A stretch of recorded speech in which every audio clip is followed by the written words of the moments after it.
तर माझा जो पहिला अनुभव आहे हा 25 फेब्रुवारीचा आहे, या वर्षीच्या 2025. तो म्हटलं सागर आपण एक रोड ट्रिप करूया.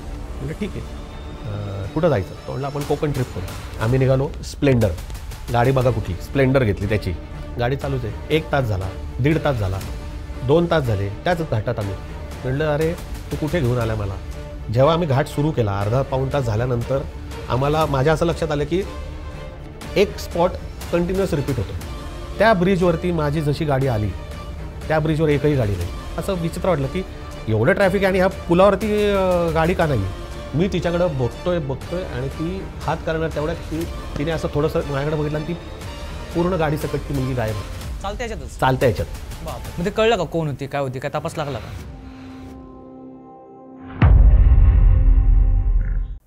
नमस्कार मित्रांनो, मी तुमचा मित्र वीरेंद्र मोहिते पाटील आणि तुमचं स्वागत आहे आपल्या मिस्टर टॉक्स या चॅनलवर. तर आजही आपल्याकडे गुगल फॉर्म भरून आपले एक पाहुणे आलेले आहेत. चला त्यांच्यासोबत गप्पा मारूयात, त्यांच्यासोबत घडलेले अनुभव ऐकूयात. नमस्कार सर. नमस्ते. काय आपलं नाव? माझं नाव सागर ठाकर. ओके, कुठे राहता सर सध्या तुम्ही? मी राहायला पुण्यात आहे. आणि मूळगाव? मूळगाव माझं आळंदीच्या पुढे सोळू नावाचं गाव आहे. अच्छा, बरं. आणि काय करता सर सध्या तुम्ही? मी एका सॉफ्टवेअर कंपनीत कामाला आहे पुण्यातच. बरं, काय काय कसे अनुभव घडले तुमच्या आयुष्यामध्ये? माझे 2 अनुभव आहेत, ते मी तुमच्याबरोबर आज शेअर करतो. तर माझा जो पहिला अनुभव आहे हा 25 फेब्रुवारीचा आहे, या वर्षीच्या 2025चा.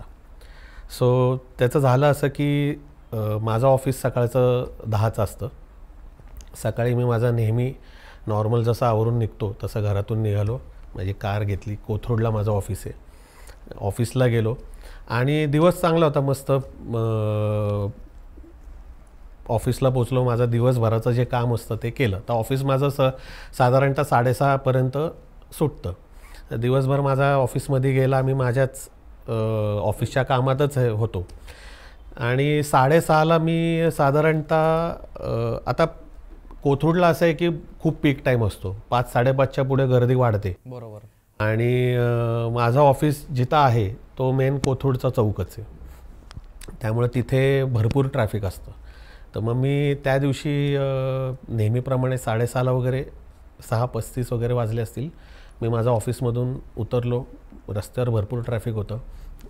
रस्ता काढत काढत माझ्या गाडीपाशी आलो आणि गाडीत बसलो. आता म्हटलं एक अर्ध्या तासात घरी पोचू, ट्रॅफिक धरून पाऊण तास.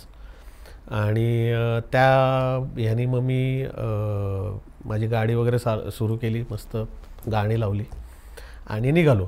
आता माझा कोथरूडच्या चौकातून मी जेव्हा सिग्नलवरून गाडी काढली तेव्हा भरपूर ट्रॅफिक होतं. आणि मेन जय हिंद क्रॉस केलं. दशभुजा गणपतीच्या चौकात सिग्नल लागला, तोही क्रॉस केला. आणि ट्रॅफिक तुम्हाला तर माहिती, 3-4 साईडनी भरपूर ट्रॅफिक असतं. कधी कधी संध्याकाळच्या तिथं लाईट्सही जातात, त्यामुळं जॅम असतोच. तर तिथून मी कसाबसा निघालो, पुढे आलो. एक आता त्या रस्त्याने सरळ आलात की डाव्या हाताला तुम्हाला कॅनल रोड लागतो SNDTचा. आणि सरळ तुम्हाला डायरेक्ट तो डेक्कनला जातो रस्ता, फर्ग्युसनला. एक तो खालून जातो आणि एक तिथं ओव्हरहेड ब्रिज झालेला आहे. तर त्या ब्रिजवरती युजली मी त्या ब्रिजवरूनच जातो. फार क्वचितच मी कॅनल रोडनी घेतो, कारण का तिथून फार ट्रॅफिक असतं. सेनापती बापट रोडवरून येणारा ट्रॅफिक तिथे. मग मी ब्रिजचा रस्ता युजली घेतो. तर मग त्या दिवशी काय आलं, 6:40 6:25 वगैरे वाजले असतील आणि मी त्या ब्रिजवरती गाडी माझी लागली. आता माझ्या मागे भरपूर ट्रॅफिक, म्हणजे गाड्या होत्याच. त्या ब्रिजवरती माझी जशी गाडी आली त्या ब्रिजवर एकही गाडी नाही. थोडंसं मला वेगळं वाटलं. याला म्हटलं असं विचित्र वाटलं की एवढं ट्रॅफिक आहे आणि ह्या पुलावरती गाडी का नाही आहे. म्हटलं ठीक आहे, असेल, येतील लोक, हळूहळू चालवतात. तर मी गाडी माझी जशी पुढं घेतली, जसा मी तो पूल चढत वरती आलो कारनी माझ्या. आता तुम्ही जर तो पूल बघितला तर त्याला 2 लेन्स आहेत. की तुम्ही छोटाच आहे पण तो 2 लेन आहे आणि इकडचा येणारा पण तसाच आहे. तर मी राईट लेनला होतो आणि मध्ये डिवायडर होतो. तर मी त्या पुलावरती चढलो. माझ्या पुढे एक साधारणतः जसा मी वरती आलो तसं मला माझ्या पुढे एक 10 फुटाच्या अंतरावर एक ब्रँड न्यू ॲक्टिवा दिसली. एक मुलगी चालवत होती, यंग मुलगी. म्हणजे आपल्याला बॅक साईडवरून पण कळतं की म्हटलं थोडंसं मला ते ऑड वाटलं. म्हटलं एकतर अख्ख्या पुलावरती माझी एकट्याचीच गाडीवरती, त्यात ती मुलगी. तर 2 लेन असल्यामुळे मी तिला हॉर्न दिला, कारण का माझी गाडी ह्याच्यात होती. म्हटलं आता हे करायला नको. तर तिने काय केलं, इंडिकेटर दिला आणि ती लेफ्ट लेनमध्ये वळाली. म्हटलं वा, म्हटलं पुणेकर सुधारले की इंडिकेटर देऊन लेन चेंज करतायत. नाही तर जसं पु ल देशपांडे म्हणालेत की पुण्यात पुणेकर तलवारी चालवल्यागत गाड्या चालवतात. पण ह्याच्यात त्या मुलीने कोणी नसताना तिने लेफ्ट इंडिकेटर दिला आणि तिने साईड दिला. मला अंतर तेवढंच होतं, अजूनही 15-20 फुटाचं अंतर असेल. मी म्हटलं चला हिला आपण एक थँक्यू म्हणू, कारण का तिने इंडिकेटर देऊन लेन दिली, साईड दिली आपल्याला. तर मी आलो. तोपर्यंत गाडी पुलाच्या बरोबर मध्यभागेपर्यंत आली होती आणि मला ती दिसते बरं का, अशी साईडनी ती वळाली लेफ्ट लेनला, ती दिसते मला. जसा मी तिच्या साईडला आलो आणि मी तिच्याकडे पाहिलं आणि मी तिला असा हात करणार, चेहरा दिसायला एकदम व्यवस्थित होती, गोरा रंग होता, गळ्यात तिने ते ITचा जो टॅग असतो तो आयडी कार्ड तो होता, सॅक बॅग होती, ब्रँड न्यू ॲक्टिवा.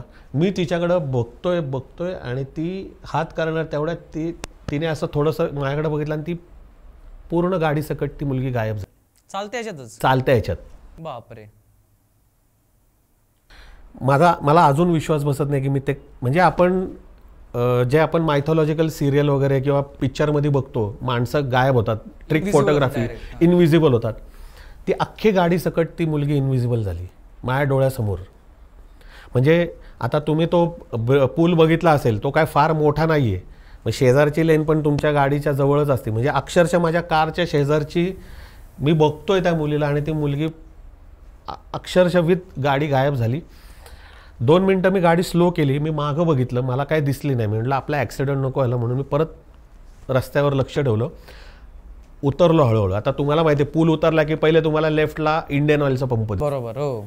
तिथं मला मग गर्दी सुरू झाली, म्हणजे गाड्या दिसायला लागल्या. तोपर्यंत त्या पुलावरती मी सोडून कोणच नव्हतं. इन बिटवीन त्या पिरियडमध्ये कुठली गाडी पास वगैरे झाली नाही का? एकही नाही. मग खालीच पूर्ण? हां, एकही नाही. ती मुलगी जशी गायब झाली त्या अख्ख्या पुलावरती मी एकटाच होतो माझ्या कारबरोबर. आणि मग मी काय केलं, त्या सिग्नलला येऊन थोडी साईडला घेतली गाडी, पार्किंग इंडिकेटर ऑन केले आणि मागे मी बघतोय. म्हटलं आता ह्या मुलीला ही अशी कशी गायब होईल, आता हिला ट्रेस करू आपण. तर मी मग नंतर जशा जशा गाड्या एक 2 व्हीलर 4 व्हीलर यायला लागल्या, तर मग मी तिला शोधत बसलो की ती दिसते की नाही दिसत आहे. ती काय मला दिसलीच नाही, नाहीच आली. तिथून मी माझ्या आईला फोन केला सिग्नलवरून. आता माझी मम्मी संध्याकाळची खाली वॉकला वगैरे जाते, तर मी तिला फोन केला. म्हटलं मम्मी तू कुठे आहेस? म्हणले मी असं खाली आली जरा राऊंड मारायला. म्हटलं मम्मी असं झालं माझ्याबरोबर. ते म्हणे नाही. अगं मम्मी, मग मी सिग्नलला गाडी लावली आणि मी तुला सांगतोय, मी सिग्नल लागला, मी लगेच गाडी पुढं घेतली. मी त्या इंडियन ऑइल पंपाच्या सिग्नलपासून ते गरवारेच्या सिग्नलपर्यंत आणि तिथून पुढं जो 2 व्हीलर पुणे हॉस्पिटलचा सिग्नल आहे तिथपर्यंत मी गाडी अशी चालवली. म्हटलं ही मुलगी मला पास होणार. ती काय मला पासच झाली नाही. पूर्ण गाडी सकट एक मुलगी विथ एव्हरी अटायर आणि अशी एकदम लाईव्हली, नाही का की आता घरी चालले अशा ह्याच्यात आपण बघतो IT मधले लोक संध्याकाळ, त्या ह्याच्यात पूर्ण गाडी सकट ती मुलगी, ती मला शेवटपर्यंत तिथं दिसलीच नाही. आणि मला विश्वास बसत नव्हता की मी काय पाहिलं. मी घरी आलो, आईला सांगितलं, माझ्या वाईफला सांगितलं, फॅमिली. पहिल्यांदा त्यांचा विश्वास नाही बसला, पण म्हटलं अरे आता कसं सांगू, म्हटलं की हे झाले म्हणजे आता अजूनही मला सांगता येत नाही. आणि काही दिवसांपूर्वीच मी तुमचा एक व्हिडिओ पाहिला होता, ज्याच्यात ते एक कोथरूडच्याच तिथं राहणारे गृहस्थांनी पण एक त्याच चौकातला एक किस्सा सांगितला होता. हो, तो डेअरीचा. बरोबर. सो हे मी म्हणजे मला माहीत नाही की तो एक्सपिरियन्स आणि हा एक्सपिरियन्स रिलेटेड आहे की नाही, पण त्या स्पॉटवरती तिथे ते म्हणजे मला शब्दात सांगता येत नाही की आपण ट्रिक फोटोग्राफी पिक्चरमध्ये बघतो गायब, तर आपण म्हणतो अरे काय गायब झालं, पण ॲक्च्युली विथ गाडी कसं कोण गायब होऊ शकतं. मग ते कळलं का कोण होती, काय होती, काय तपास लागला का?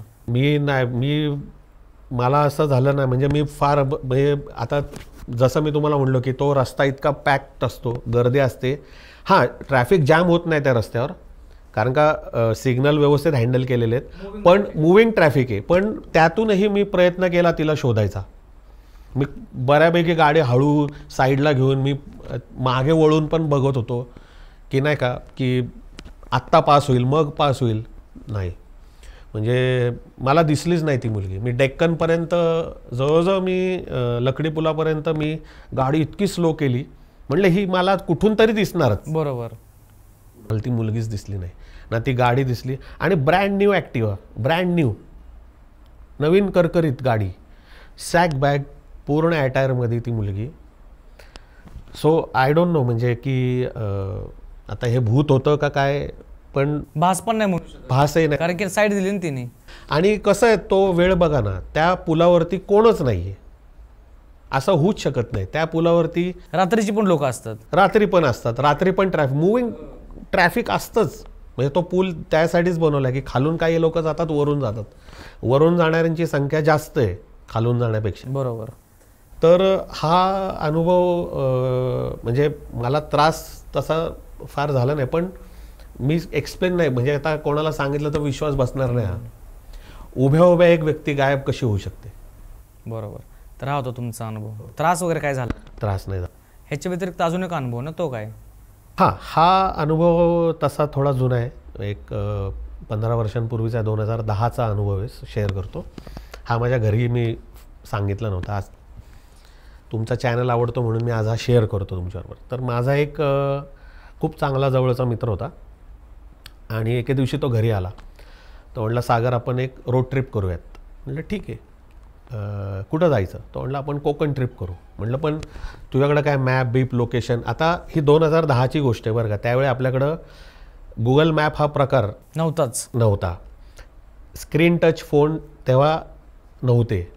आमच्याकडं त्यावेळी नोकिया 6610 वगैरे त्यावेळीचे हँडसेट होते, 1100 बस. आणि काही मोजक्याच ज्या जुने हँडसेट्स असतात त्यांना टॉर्च असायचा बघा, पण नॉर्मलच हँडसेट होते आपले, आणि त्याला ते साधे कॅमेरा असायचे. तर मी म्हटलं अरे तुझ्याकडं काय का? तो म्हटला हा माझ्या एका मित्राने, त्याच्या एका कुठल्या तरी मित्रांनी त्याला एक मॅप दिला होता, तो हाताने काढला होता. इथून म्हणजे पुण्यातून कोकणात कसं जायचं आणि कोकणात कुठले कुठले बीच कुठं कुठं आहेत, हा मॅप त्याच्या एका मित्राने हाताने काढला होता. म्हटलं अरे ह्या मॅपवर? तो म्हटला नाही हा मॅप बरोबर आहे, आपण जायचं आहे ह्यानेच. म्हटलं ठीक आहे जाऊ. तर घरी काय प्रॉब्लेम नव्हता आणि त्याला ओळखत होते सगळे, मित्रही चांगला होता. मग आम्ही एक दिवस, मेचाच महिना होता आणि आम्ही निघालो दोघंही. आता निघालो आम्ही जरा उशिरा निघालो, म्हणजे 7, 7:30, 8 वाजले असतील आम्हाला. आम्ही निघालो. स्प्लेंडर गाडी बघा कुठली, स्प्लेंडर घेतली त्याची. कोकणात जायला स्प्लेंडर घेतली आणि मी त्याच्या मागे बसलो. आम्ही ठरवलं की आलटून पलटून गाडी चालवायची. माझ्या मागं माझी सॅक, त्याच्या मागं त्याची सॅक, जॅकेट वगैरे नॉर्मल आपलं. त्यावेळी काय पैसे वगैरे काय फार नव्हते, जे काय जेमतेम असतील तेवढे घेऊन आम्ही निघालो. उशीर झाला होता. तरी मला घरातून निघताना मम्मी म्हणली अरे एवढ्या उशिरा चाललेत तुम्ही? म्हटलं नाही मम्मी जाऊ दे आता, झालं आमचं ठरले. नाही होय निघता 7:30, 8 वाजले. निघालो. आता आमचा ट्रॅव्हल सुरू झाला आणि आम्ही थांबत थ्रू वरंदा घाट. आम्हाला वरंदा घाट तुम्हाला माहिती आहे, उतरलात की महाड लागतं. बरोबर. आता हे 2010चं सांगतोय. त्या घाटात त्यावेळी, आता तरी रस्ता डेव्हलप झाला आहे, त्यावेळी तो रस्ता एवढा असा पॉश नव्हता. आणि लाईट्स तर सोडूनच द्या तुम्ही, अंधार तुम्हाला माहिती कसा. तर आम्ही तिथे साधारणतः, आता मला एक्झॅक्ट टाईम नाही सांगता, पण आम्ही बराच वेळ लागला तिथं पोचायला. स्प्लेंडरवर आम्ही आरामात हवा खात मस्तपैकी गप्पा मारत आम्ही पोचलो. तर मी त्याला विचारलं, म्हटलं आता, तो म्हटलं नाही आता हा घाट उतरला की महाड, मग आपण तिथं एक थोडा वेळ कुठंतरी हॉटेलात वेळ काढू, थोडंसं उजाडलं 10-11 वाजता फ्रेश होऊन वगैरे आपण पुढचा प्रवास कंटिन्यू करू. म्हटलं व्हेरी गुड आयडिया. गाडी लागली, घाट सुरू झाला. आता बघा घाट सुरू झाला. त्याला मी म्हटलं मी चालू का? तो म्हटला नाही मी चालवतो. म्हटलं ठीक आहे, पण नीट चालव, साईडनी ठेव, शक्यतो एकदम मधून नको चालू, कारण वळणावरती कुठली गाडी जोरात आली तर म्हटलं प्रॉब्लेम नको. तो म्हटलं ठीक आहे.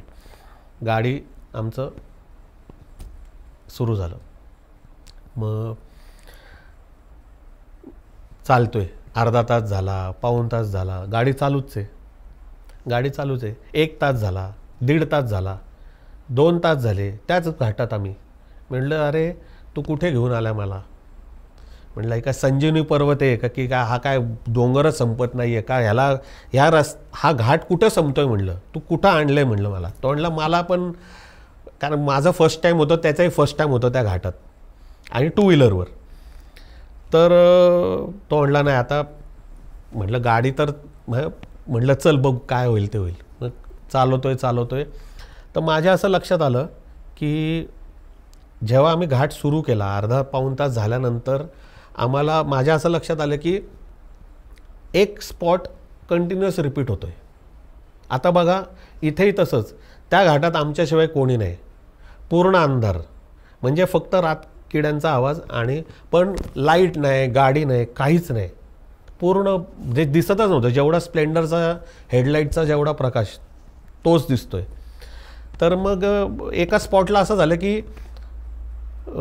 फुटलेला काचा मला आपल्या ट्रकच्या वगैरे असतात ना साईड मिरर, त्यातले फुटलेले मला एका ठिकाणी असं जाणवलं की आहे. राऊंड मारला की परत तेच दिसायचं. असं मला बऱ्याचदा दिसलं ते. तसं 10-15 असे आमच्या हे चक्रा झाल्यानंतर मी म्हटलं अरे थांब. माझ्या मित्राला म्हटलं अरे बाबा हे मला सारखं दिसतंय, तुला दिसत नाही का? तो म्हटलं हो दिसतंय. म्हटलं असं कसं होईल की आपण इथूनच जातो आणि हीच काच सारखी फुटलेली दिसते आपल्याला? म्हटलं तू थांबव इथंच. तो म्हटलं इथं कशाला? म्हटलं अरे हा स्पॉट दिसतोय मला, दुसरीकडे कुठं थांबणार? आम्ही अक्षरशः त्या घाटात जिथं त्या काचा फुटल्या तिथंच साईडला थोडी पुढं गाडी घेतली. आता मागं घाटाचा कठडा, आम्ही त्या कठड्यावरती बसलो आणि ती गाडी लावली. पूर्ण थंड मस्त वातावरण होतं, अंधार, एक बुडूक अंधार, काही दिसत नव्हतं, नुसता असा रातकिड्यांचा आवाज. आणि जसं आम्ही बसलो ती गाडी लावली, आमच्या पुढंच गाडी, आणि गाडीच्या लगेच बाजूला आम्ही कठड्यावर आम्ही तो म्हटलं आता इथंच बसून राहू, आता काय हलायला नको, कारण का आता पेट्रोल संपलं तर संपलं म्हटलं.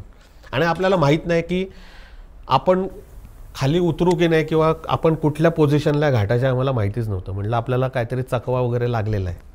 त्यावेळी ही टर्म माहिती होती मला, पण काय होतं ते त्यावेळी कळालं. जसं आम्ही बसलो, एक 2-3 मिनटाच्या पॉज नंतर मला एका बाईच्या हसण्याचा आवाज आला. बापरे, मधूनच. आणि तो आवाज म्हणजे आमच्या पुढं गाडी, हा रस्ता, बाजूला गाडी लावली आहे, आणि त्या गाडीच्या पलीकडून असं वाटत होतं की त्या गाडीच्या पलीकडं कोणतरी उभं आहे आणि एक बाई हसती. वस्ती वगैरे होते का आजूबाजूला? काहीच नाही, रोडच, फक्त रोडच अख्खा. तो त्या घाटातच होतो आम्ही. आणि ती बाईचं हसायचं झालं की एक ओल्ड असा 70-75 वयाचा माणूस रडतोय कंटिन्युअस, म्हणजे इन्स्टिंक्ट त्यांचं, एक हसती एक रडतोय. मग तो हसायला लागला की ती रडायला, आणि मध्येच असा त्या पुढून आवाज यायचा, मध्येच आमच्या मागून आवाज आहे. म्हणजे आम्हाला असं वाटायचं की मागं दोघं कोण उभे आहेत की काय. हे जवळजवळ 4:30-5 वाजलेपर्यंत चालू होतं. जसं जसं पक्ष्यांचा आवाज पहाट सुरू झाली, म्हणजे कंटिन्युअस आवाज. आम्ही म्हटलं बाबा आता उठायलाच नको इथून, आम्ही इतकं घाबरलो होतो. म्हटलं बाबा बसून राहा, काय होईल ते होईल. म्हणजे असं झालं आम्हाला मध्येच की उठून बघावं की काय पलीकडं, त्या गाडीच्या पलीकडून आवाज येतोय आमच्या, कोण आहे? म्हणजे काहीच अंतर नाही, असा हाकेच्या. आणि विचित्र म्हणजे आता आवाज नेमका आता रेकॉर्डिंग वगैरे नाही, तर तो आवाज इतका भयानक होता, किंचाळल्यासारखा. हां, म्हणजे असं नाही का मध्येच हे कोणतरी, असं आम्हाला वाटत होतं की ते वाट बघत होतं की कधी आम्ही थांबतोय किंवा कधी यांना चकवा लागतोय. आणि तो माणूस पण नाही का असा आवेशाने रडायचा, आणि त्याच आवेशाने तो हसायचा पण. आणि मग तो हसायला लागला की तीच रडायला लागायची, ती रडायला लागली की तो हसायला. असं कंटिन्यू चालू होतं. हे जवळजवळ 2-3 तास चाललं. मग जसं थोडंसं पहाट झाली, आम्ही काय हल्लोच नाही त्या जागच्यावरून. मोबाईल बघायची पण हिंमत नाही राहिली. फक्त आम्ही एक गोष्ट केली होती की गाडी बंद होती आमची, पण आम्ही हेडलाईट मुद्दाम चालू ठेवली. आता त्या हेडलाईटच्या प्रकाशातही कोण दिसत नव्हतं, एवढा अंधार होता. म्हटलं मागून किंवा पुढून एखादी गाडी कोण पास झाली तर मदत घेता, पण त्या रस्त्यावर, त्या वरंदा घाटावर कोणीही नव्हतं. मग आम्ही जसं थोडंसं हे झालं तसं मग उतरलो, आणि तुमचा विश्वास बसत नाही, गाडीला किक मारली आणि तो घाट संपला. बाप, सकाळी सकाळ डायरेक्ट म्हणजे किती वेळ लागला असेल या सगळ्या गोष्टींना? अख्खी रात्र गेली आमची त्या घाटावर. 4-5 तास हो, आणि 2-3 तास तर त्यांचा हसण्याचा आणि रडण्याचाच आम्ही हे होत होतं. ह्या आकृती किंवा चित्र कोणाचं दिसलं नाही, पण आवाज असा नाही का शेजारीच कोण अस्तित्व जाणवलं. सेम. मग आम्ही तिथून खाली उतरलो. डोकं आमचं नंतर 3-4 दिवस काय आम्ही ती ट्रिप एन्जॉय केली, पण नाही का आम्ही त्याच ह्याच्यावरती एकमेकांशी जास्त चर्चा नाही. काय होतं काय नाही, आमचं डोकं इतकं जड झालं होतं. तिथून मग आम्ही येताना पण आम्ही मार्ग बदलला मग थोडा, पण आम्हाला त्रास असा झाला की डोकं जड झालं, इतकं जड झालं डोकं. मग आजूबाजूच्या लोकांना विचारलं का तुम्ही, तिथल्या स्थानिक लोकांनी, की इथं काय असा काय प्रकार झाला वगैरे असं काय? हां, आम्ही जेव्हा महाडमध्ये आलो, जेव्हा आम्ही जरा फ्रेश वगैरे झालो, तर तिथं एका हॉटेलात आम्ही उतरलो. म्हटलं आता काहीतरी खाऊ किंवा फ्रेश बिश होऊ. तर आम्ही बसलो, तर तिथं जो होता एक मुलगा होता, त्याला आम्ही जस्ट एक आयडिया दिली की अरे असं असं झालं. तर तो आम्हाला म्हणला की तुम्हाला कोणी सांगितलं रात्रीचा घाटाचा, मध्यरात्रीच्या वेळेस घाटात तुम्ही शक्यतो 2 व्हीलरवर, कार मोठी गाडी असती तर समजू शकलो असतो, तुम्ही का 2 व्हीलरवर एवढं कशाला करत बसले? तो म्हणला की थोडक्यात वाचलात, कारण का तो घाट तुम्हाला माहिती आहे, वरंधा घाट हो मेजर असा खूप मोठा घाट आहे. तो म्हणला माणसं गायब होतात तिथं, तुम्ही रात्रीचे कुठं चालले, ते पण 2 व्हीलरवर. तर हा अनुभव होता माझा. आणि मला असं वाटतं की जेव्हा चकवा किंवा ट्रान्स बसतो, तेव्हा ज्याच्याबरोबर ते होतं त्या आजूबाजूला काही तुम्हाला कोणच दिसत नाही. बरोबर. कदाचित असतील पण ते तुमच्या डोळ्यावरती झापड असू शकते. हे माणूस गायब होणं, जसं मी तुम्हाला सांगितलं, किंवा हे अशा आवाज येणं. आता माहीत नाही, आता मला एवढं इन डिटेल तारीख किंवा हे माहीत नाही, पण वरंधा घाटाचा त्यानंतर मग मी रात्रीचा शक्यतो प्रवास टाळतो. असे म्हणजे तर हे होते तुमचे अनुभव. त्रास वगैरे काय झाला नाही? बरं. तर मित्रांनो, हे होते सागर सरांचे अनुभव. आणि ह्या अनुभवात त्यांना काही दिसलं वगैरे असं काही नाही आहे, पण त्यांना खूप गोष्टींची जाणीव झाली, समोरच्यांनी त्यांना अस्तित्व दाखवून दिलं. तर असं जर तुमच्यासोबत ह्या ठिकाणी जर प्रकार घडला असेल, कोथरूड किंवा या वरंधा घाटामध्ये, तर नक्की आम्हाला कमेंट करून सांगा. आता आज आपण इकडंच थांबूयात. धन्यवाद. जय हिंद, जय महाराष्ट्र.